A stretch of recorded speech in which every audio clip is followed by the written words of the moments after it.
Que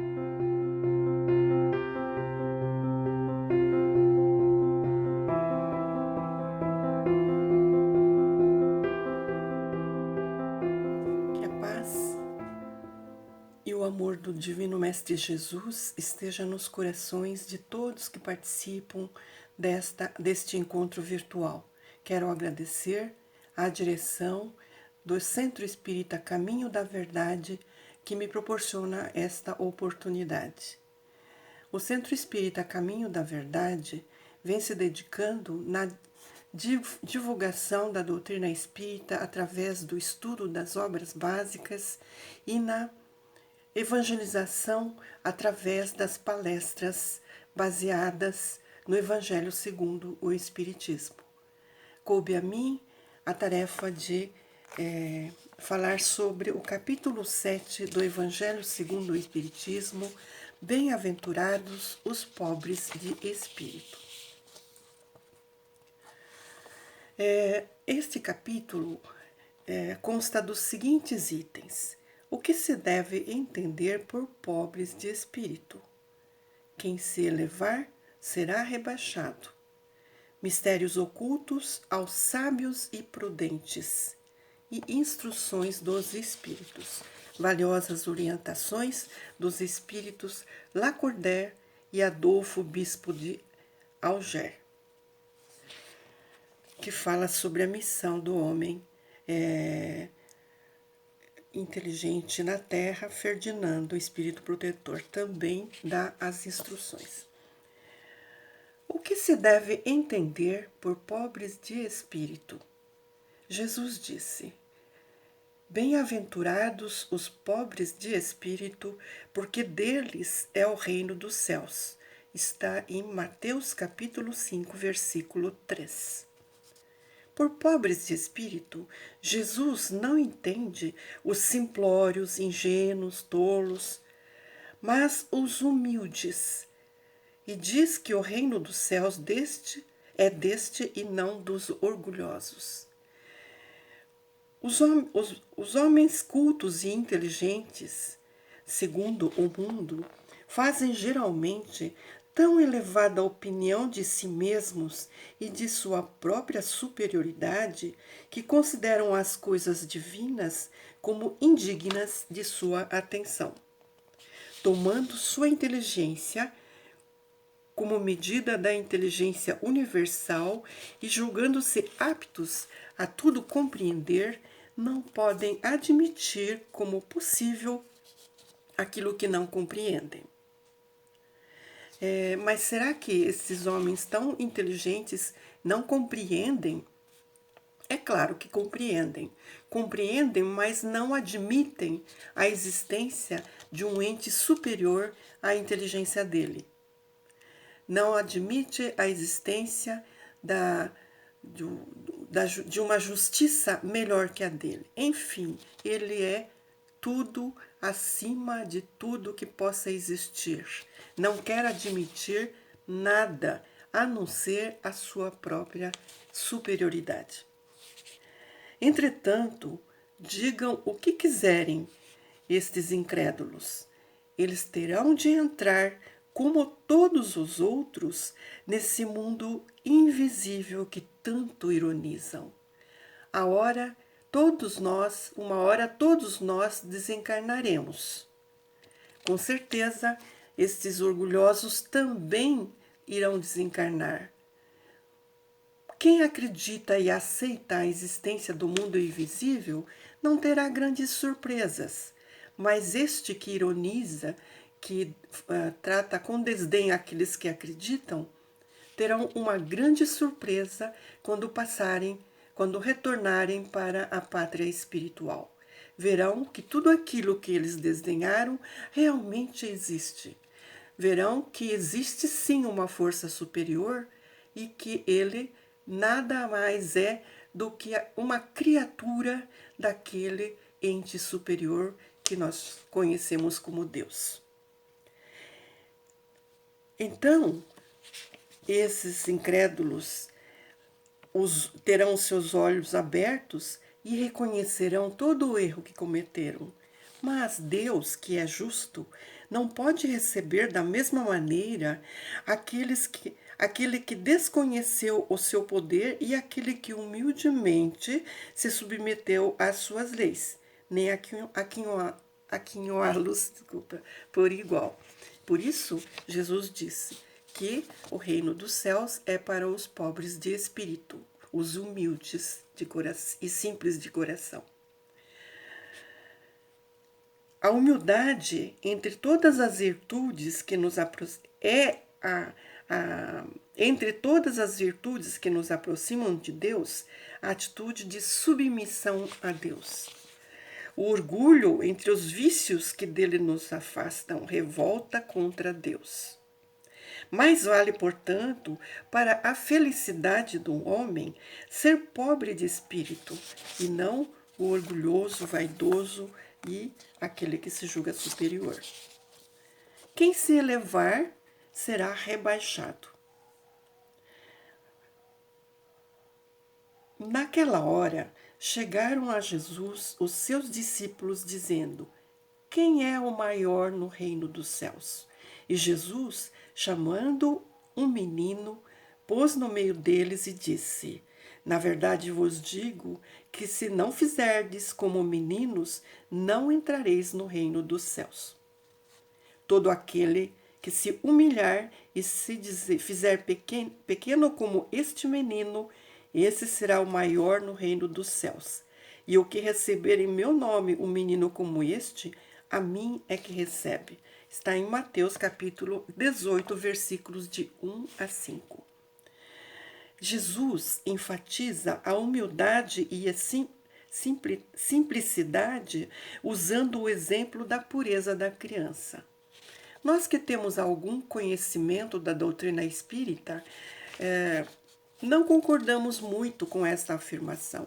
Sabemos sim que é uma representação simbólica de Jesus, mas sabemos também que a criança é um ser milenar, como todos nós.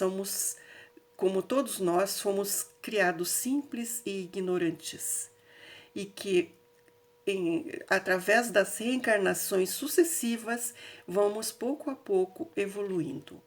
Portanto, a criança, numa encarnação, ela não é perfeita, não é humilde, não é simples. É um espírito milenar encarnado naquele corpinho ainda tenro, ainda pequeno. Sabemos também, através do estudo da doutrina espírita, que a reencarnação se inicia no momento da concepção e que a reencarnação vai se completando através da passagem do tempo, do desenvolvimento do corpo físico do encarnado. Então, a criança pequena, até pelo menos 7 anos de idade, apresentam sim pureza, apresentam sim inocência. Por isso Jesus comparou essas crianças pequenas aos pobres de espírito. Devemos interpretar dessa maneira. Os grandes no mundo dos espíritos são os que foram pequenos na terra. Levaram consigo, ao morrer, aquilo que unicamente constitui a verdadeira grandeza no céu e que nunca se perde, ou seja, as virtudes. Eu falei ao morrer, mas após a morte do corpo físico, porque o espírito é imortal, o espírito permanece vivo. Isso também nós conhecemos através do estudo da doutrina espírita. Não se pode levar a fortuna, os títulos, a glória, a linhagem, etc. e tal. Vamos sim levar as virtudes. O Espiritismo nos mostra outra aplicação desse princípio nas encarnações sucessivas, onde aqueles que mais se elevaram numa existência são abaixados até o último lugar na existência seguinte e se deixaram dominar pelo orgulho e a ambição. Então, o Espiritismo é uma doutrina consoladora, porque tudo isso é esclarecido sem deixar nenhum vestígio de dúvida.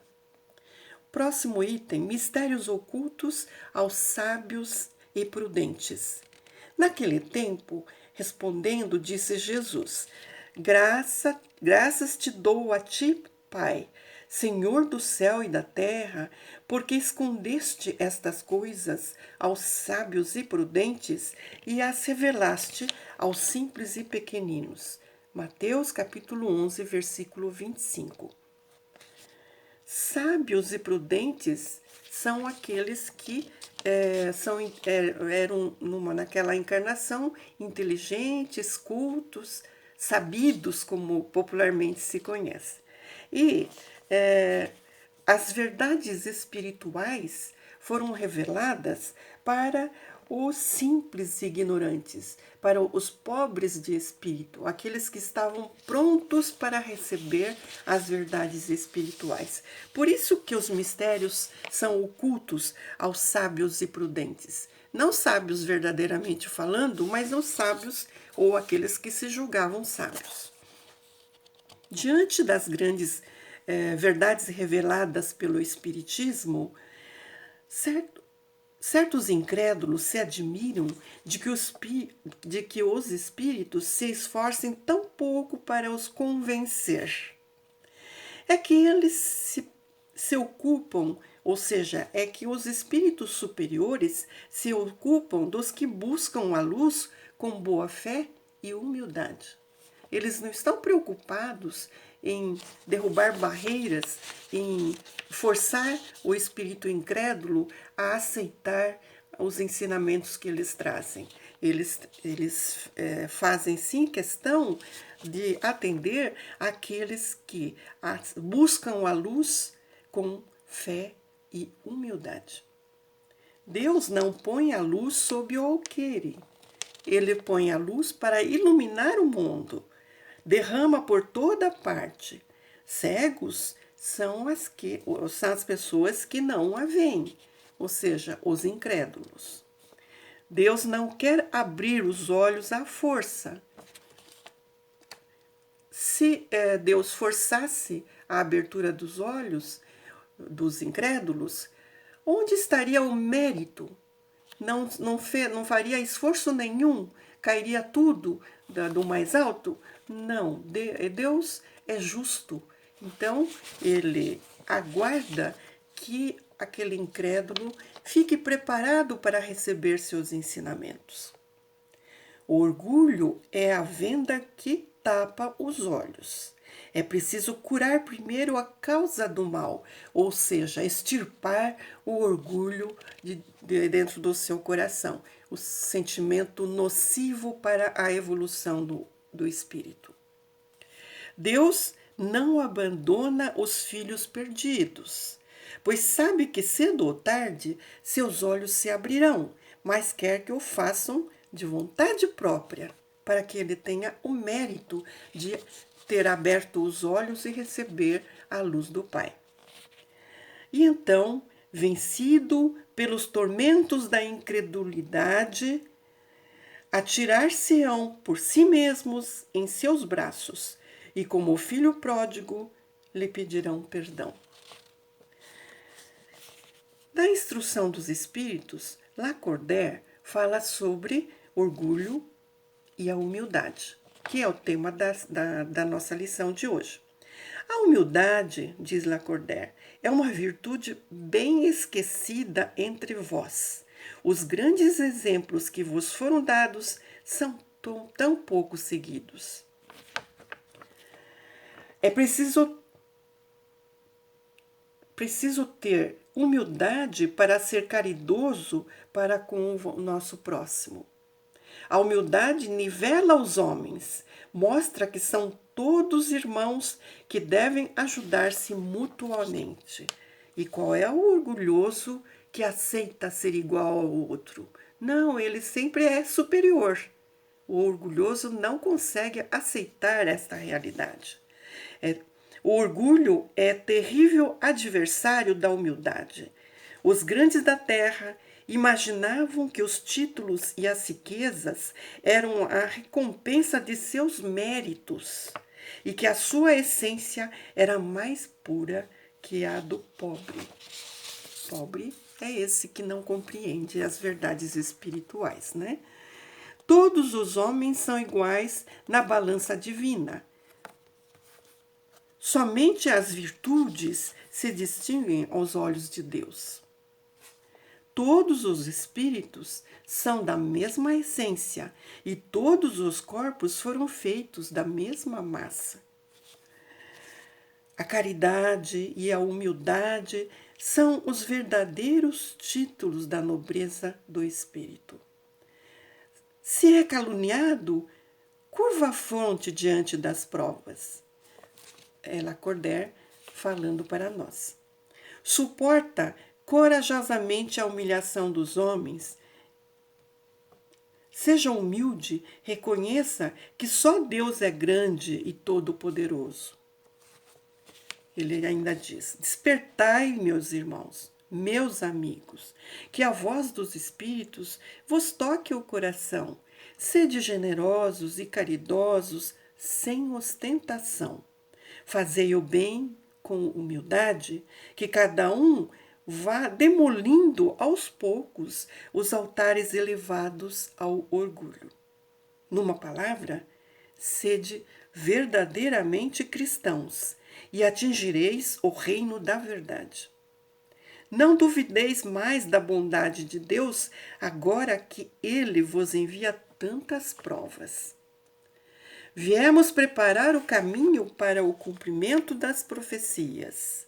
Quando o Senhor vos der uma manifestação mais esplendente da sua clemência, que o enviado celeste vos encontre reunidos numa grande família. Olha que linda mensagem de Lacordaire. Mas se permanecerdes insensíveis à voz dos espíritos enviados para purificar e renovar as vossas sociedades civilizadas, essa sociedade rica em conhecimento e não obstante tão pobre de bons sentimentos, nada mais você estará do que chorar e gemer pela vossa sorte. Mas não, assim não acontecerá.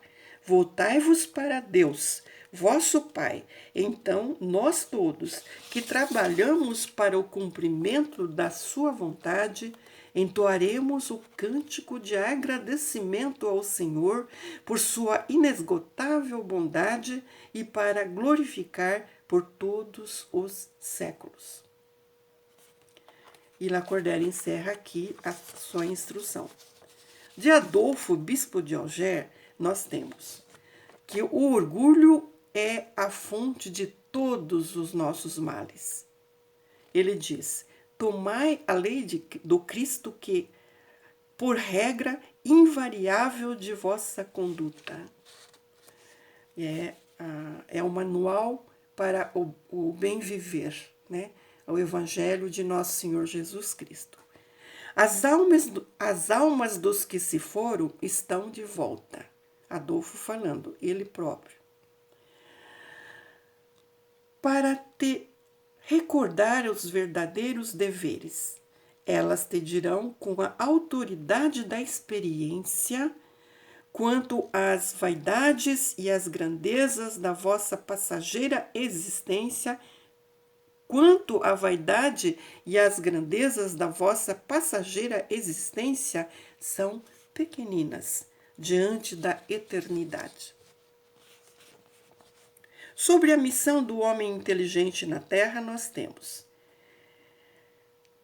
não vos orgulheis por aquilo que sabeis, porque esse saber tem limites bem estreitos no mundo que habitais.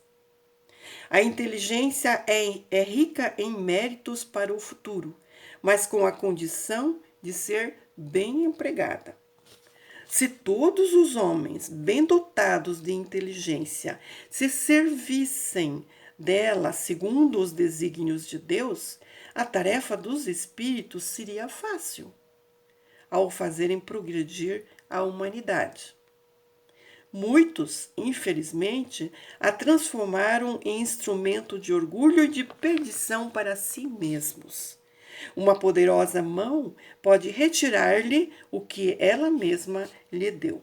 Então, a missão do homem de bem na terra, do homem inteligente na terra, é compreender e seguir os ensinamentos de nosso Senhor Jesus Cristo, que é o porta-voz de Deus. Significado de humildade. Vamos agora pensar aqui. Qual é o significado de humildade? Humildade é um ato de submissão a Deus. Simplicidade. Qualidade de quem é modesto, simples, humilde. Modéstia. Qualidade de quem tem consciência de suas limitações. Acatamento, submissão. E significado de orgulho? Sentimento de satisfação com os seus próprios feitos e qualidades ou com as realizações de outra pessoa. Arrogância, excesso de admiração que o indivíduo tem em relação a si próprio, baseado em suas próprias características, qualidades e ou ações. Soberba, que é o elevado conceito que alguém tem de si próprio. Altivez, amor próprio exposto de modo exagerado. Desdém, ação que demonstra desprezo em relação ao próximo. Então, aqui nós temos uma qualidade e um defeito.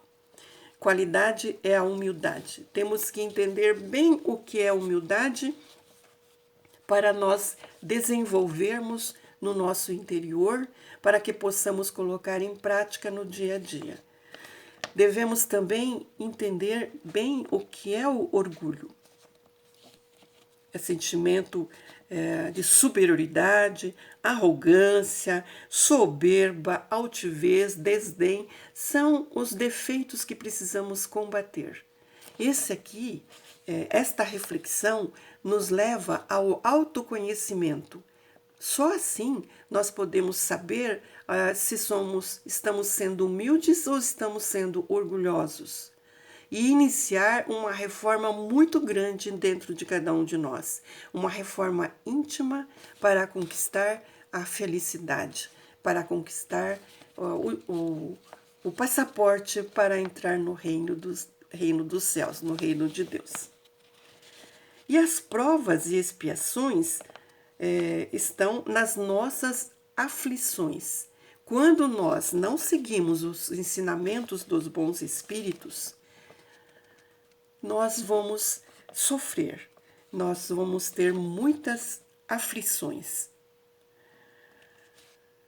A lei de Deus no cristianismo é um despertar de consciência. Então, nós precisamos sempre tentarmos viver com a consciência tranquila, porque a felicidade está exatamente aí, na consciência tranquila do dever cumprido, na consciência tranquila de caminhar no bem, na consciência tranquila de combater os próprios defeitos e vícios. A prática do bem, a prática da caridade nos auxilia nessa reforma íntima. Nós ouvimos as instruções dos espíritos que falam, olha, nós estamos aqui falando sobre a importância da prática do bem, sobre a importância da humildade. Nós estamos aqui dando o nosso depoimento e alerta também que, através das obras mediúnicas psicografadas por vários médiuns, nós temos exemplos de espíritos que, por exemplo, na obra ditada por Emmanuel, relatando a sua própria vida em diversas existências, Chico Xavier psicografou há 2000 anos. Há 2000 anos, o Emmanuel era encarnado como um senador poderoso, senador romano poderoso, e rico, inteligente, e ele era bondoso, era uma pessoa boa, mas não aproveitou esses requisitos que recebeu de Deus para praticar o bem, para beneficiar a humanidade. 50 anos depois, é uma outra obra, 50 anos depois, esse mesmo personagem reencarna como escravo, vivenciando todos os sofrimentos que os súditos passaram na encarnação anterior. E assim, por sucessivas reencarnações, este espírito que inicialmente ainda não era superior, ainda era um espírito buscando a evolução, foi evoluindo de tal maneira que no século anterior e neste, ele foi mentor espiritual de Francisco Cândido Xavier, um espírito de luz que ditou tantas obras maravilhosas, que nos deu tantas explicações sobre o Evangelho, em Fonte Viva, em Pão Nosso, em Caminho, Verdade e Vida, em Rumo Certo, enfim. O Emmanuel hoje é um espírito de luz que nos clareia a caminhada. Então, temos bons exemplos das oportunidades dadas por nosso Criador para que possamos evoluir. Nós devemos seguir, sim, os exemplos que eles nos mandam. Lacordaire, Bispo de Alger, Emmanuel, nós temos muitos exemplos. No próprio Evangelho segundo o Espiritismo, um espírito que foi rainha de França fala também que quando ela desencarnou, quando voltou para a pátria espiritual, ficou muito desapontada porque tudo que ela possuía na terra não tinha mais. E os súditos, aqueles que serviam a ela no plano espiritual, eram espíritos iluminados e ela um espírito obscuro que usufruiu de tudo, mas pouco fez para a sua melhoria íntima.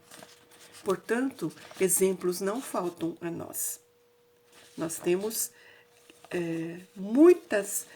muitos aconselhamentos a seguir. A doutrina de Jesus ensina sempre a obediência e a resignação.